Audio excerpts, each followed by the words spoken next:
Hello everyone, Hawkey here, back with another sort of Convallaria video. So today I just want to go through some of the latest updates we have in the game. So we have Inanna's skin come out, and yes, I ended up buying the skin. It was like, what, 20 USD? And it doesn't really give you much. So you have Inanna's skin here, that's a Watcher upgrade, 20k, Bond Charm, that's a Primordial Dust, a cube. Like, I would really love the cube, like, especially when I first started out. I got like no cubes at all, and it was a bit tough. More gold, that's a Series 1 Tarot. Cooling powder, this is so amazing. Like, if you don't have one, this could be a nice way to get it. And yeah, we have Inanna avatar, and then we have a bit of the there's the frame there, and we've got the cassette Stalia here. Actually, what is this one? Oh, appearance background. Okay, right. It's the background for the frame, and then this is the actual frame. Yeah, like you don't get any luck sites or anything, which is pretty unfortunate. But if we calculate this, like, if you guys didn't know, in the shop here, they're selling the trinket pack again. So that's 680 astrals. So if we're calculating this by their price, 680 astrals is like $11, right? And the skin was 1280, so it was like 980 plus 300. What's that, like $20.50 essentially USD? So if we're getting that this trinket pack, that's $11. That's pretty much half your money back for the the battle pass if you're like really think about it. Where was it again? Let me just get back to that again. Yeah, and you know, you get a nice legendary weapon which is fairly solid, but you know, I don't really recommend this battle pass. I mean, Castelli is pretty nice. I think Castella's probably around what, like 3-4 USD or something. And yeah, have it equipped. I think you guys already seen some videos with Inanna. It just looks so amazing. I don't mind this pixel art version. And yeah, we also have that lower tier guard. But when we look back on like the assets and everything, this is what we could have had for Inanna. We could have had this version of Inanna. Like, I don't know what they did with the artists. Why we got this version. Like, this is the actual representation. Like, you could see her like silk cloak. Like, she looks so poor in this one, but you can see the gold here, and then there's a bit of like a robe over the black, and this is like, you know, she took off the robe, but this is like, I'll say like the quality on this is probably better than this. I think they changed artists or something. I'm not too sure, but maybe because, you know, we had Inanna, this version of Nana in Spiral of Destinies 1.0, so that would have been like quite a number of years ago, maybe like 2 years ago, and yeah, they just didn't have this artist anymore. So yeah, look at this, look at her, don't you pity her? And then you had all the detail on the gold, and it's like all the flowing robes. She looks a little bit like, you know, a wizard. Like this, and then now we just got a sleeping. Not saying this is bad, but I feel like, you know, that we could have had something like that. And yeah, it's,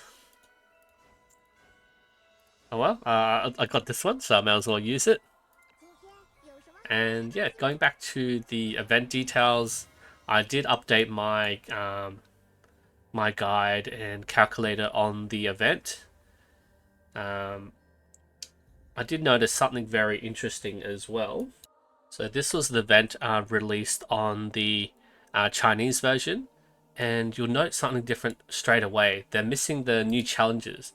So you guys remember the ranking challenges we had for Shadows of Calamity, how all the whales try to fight for the high scores? It looks like we're getting that again. So that's going to be extra currency and 60 extra luck site for us. So we're actually winning on this one. We're getting extra luck site in this new event, a fighting night in BERYLAND. The achievements for this has been slightly lowered. Like you can see that this was 2000 and this was beating 1 to 12. And when we go to our quests, so event quests, so instead of that, we got the horn instead. So looks like they adjusted some of the rewards there for the event. That's why we're getting a little bit less of the event currency. Let me see if I can just play this slightly. So you can see that we scroll down and everything pretty much matches there.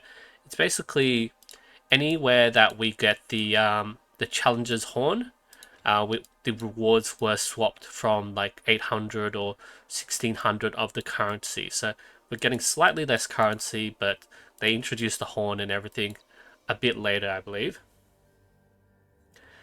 And yeah, that's pretty good. All the rewards have been the same, copied over from the Chinese and Taiwanese version. So I feel like this event is a big W for us. We're getting 60 extra Luxite.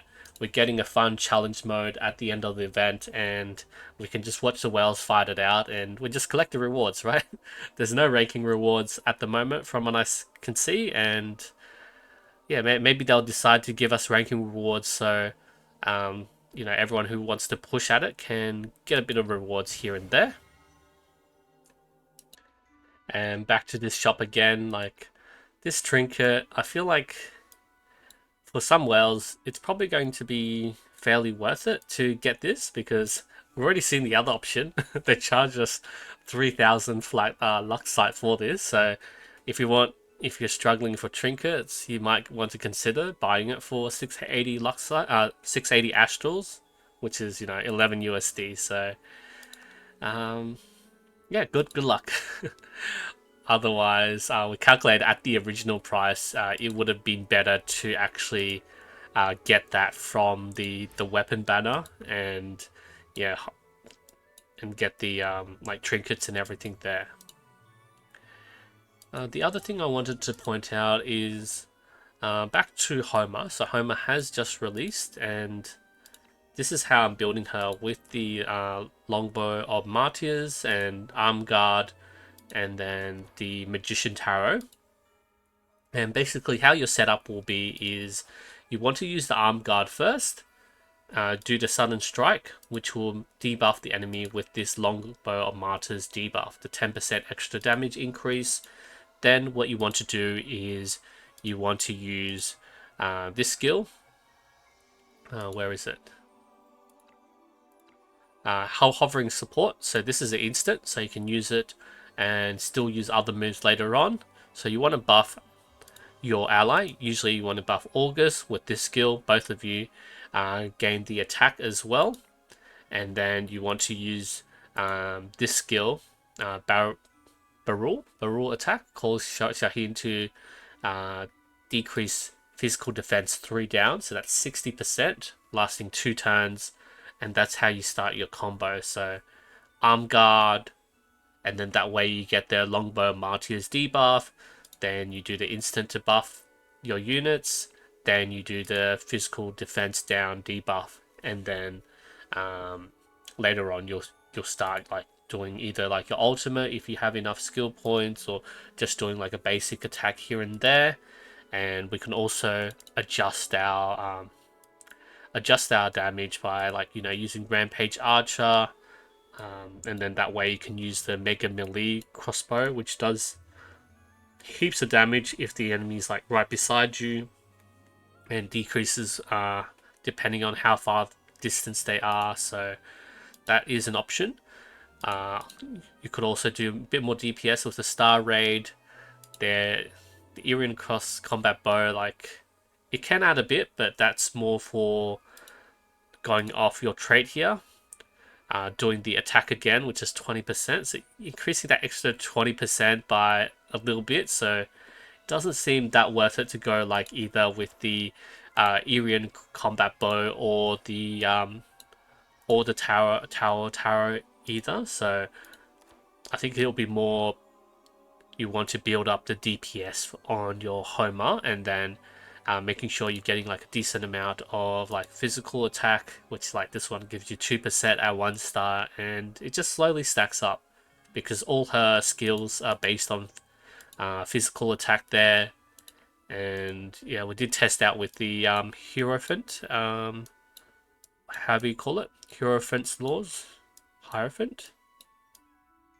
Do I have one? I'm sure I do. I recall getting it the other day from the rewards. Yeah, Hierophant's law, and there's a special skill which does give you. Actually, I should pull it up. Alright, here it is. So it increases damage dealt when attacking a single unit by 20%. And this is more an active attack. So we did some tests, and this best partner trait doesn't actually work in conjunction with Hierophant's Law there. And big shout out to this Korean wiki. This is amazing. Look at the visitors add up.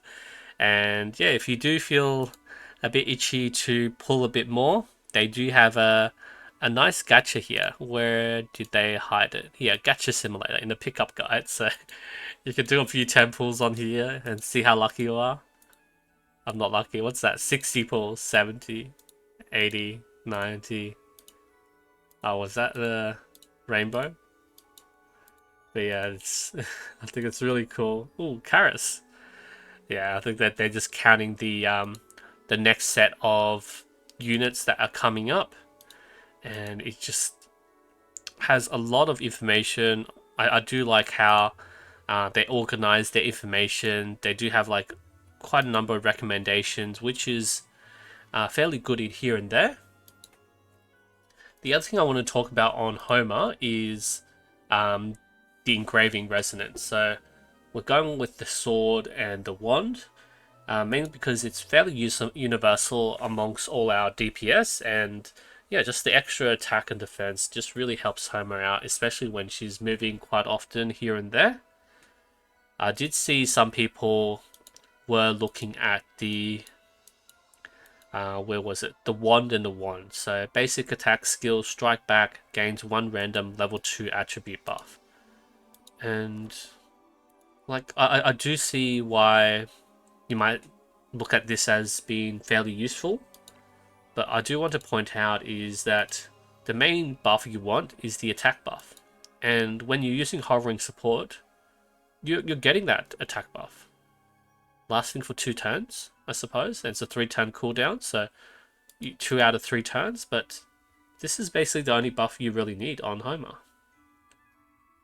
And like I think you might be able to get to RNG like a critical buff maybe, but you know it's one random, and I feel like this resonance is just way better. Like it's pretty much unconditional. You pretty much need to move all the time anyway when you're attacking, so that's why I recommend the sword and the wand on Homa.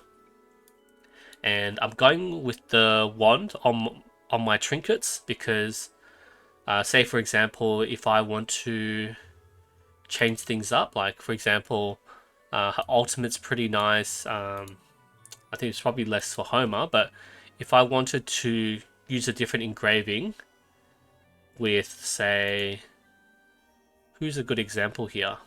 So say this was like a big damaging ultimate that we want to keep using, I could potentially change this to a cup. So I could do cup and the wand.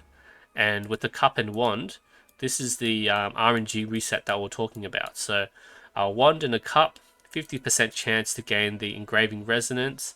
When using active skill, refunds the energy, resets the cooldown, and basically you can do that big ultimate skill again.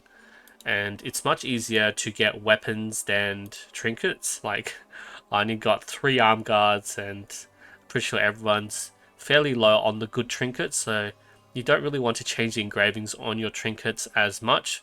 So I think feel like wand is a good default option on like your main DPSs, and then maybe for the support I'm doing like, you know, double cup for healing, that sort of thing. But that's my logic with this, and you know we can farm for legendary weapons. I've gotten a lot of weapons that I've like maxed out here. Like I'm up to my third newborn blade. I'm not sure if I want to raise a third one. My second one I haven't even upgraded. I'm slowly building up my second ever burning blade. Guardian's Will, I might as well try and start that up. And what's that? It's pretty much another 5-star double-sided halberd. Like a 5-star this pendant one. Maybe I'll keep that spear. Have this one for the movement. And start racking up those silent guards. Brutal axe. I already maxed out my second brutal axe. And that's close to maxing out a third. Hollow axe, I don't think I'll use at all, so we can unlock that. Feast axe and tuning hammer. It's so hard getting copies of them. And the Starry Sky Heritage, I'm already up to my third one. And same with the cube. This is going to be like the third cube I'm going to have. And yeah, you just really see that, you know, especially with the lower rarity weapons, we pretty much already maxed one, maybe two out. And with trinkets, it's just so rare to get the really good trinkets that you want. I really love what they've done with the filtering system. Like, we can filter all our tarots here. We can include like which one has, you know, flat attack, magic attack at the start. And like, you know, when we go into the tarots, it gives us the ranges where each one can go up to. And I think that's just really awesome. Like, we should have had this quality of life at the very start, but I think it's just so amazing that we have this now. Like, yeah, we can just see all the percentages of our equipment, and it's just so good for us to like filter stuff out, sort equipment, and yeah, I've just maxed out so much of my tarot. Does it tell us for the engravings? I don't think so. Okay, maybe that's the next thing for them to work on, but yeah, just the details on this. What's that? Oh, okay, so you can choose which ones you don't want. So you can mark these as the trash ones, and then you can lock the ones you have. So, like for example, if I let me just reset this and scroll to its top, and say like I raised, what's a good one? I think that's a bad one. So I just raised this and yeah, I just found this is giving me nothing, so I just want to trash it. So we can just mark this as trash, and when we go to our inventory here, and we go to Tarot Whisper, wait, this is maxed out. Ah, here, right? On the top right, it says 553 out of 50, and then here we can quick select the abandoned tag, the one with the crosses, and yeah, we can. Yeah, just do bulk selections, which is so good. Alright, that's the new updates in the game, and yeah, that it's pretty good. Like, you know, we got the Inanna skin the same time as JP. Sorry, not JP. JP Korea and us are on the same schedule, but we got this as the same time as the China and Taiwanese version, which is just so amazing. Like, you know, we're getting, you know, similar updates at the same time. They just had their global deduction event, and hopefully we're getting that in the next 2 to 3 weeks. I'm pretty sure that's going to happen, as I heard from like a few people there that have looked into that. But that's all from me for today. Thank you everyone so much for watching, and I'll see you guys next time.